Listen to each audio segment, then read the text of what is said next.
Guys, আজ রান্না করছি নিরামিষ মটর ডালের বড়ার ডালনা। কিভাবে করছি দেখে নেওয়া যাক।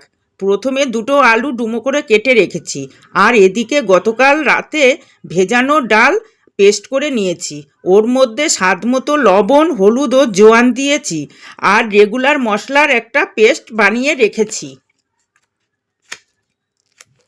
কড়াইতে তেল গরম হলে ফেটানো পেস্ট দিয়ে গোল্ডেন ব্রাউন করে বড়া ভেজে নিলাম।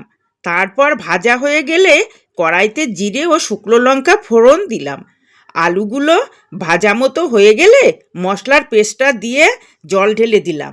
কিছুক্ষণ বাদে আলু সিদ্ধ হয়ে গেলে বড়াগুলো ঝোলে ঢেলে দিলাম। গরম মশলার পাউডার দিয়ে নামিয়ে নিলাম। এইভাবে হয়ে গেল আমার নিরামিষ বড়ার ডালনা। তাহলে আজকের মতো অন্য দিন অন্য কোনো ভিডিও নিয়ে হাজির হব। ভালো থেকো, টাটা।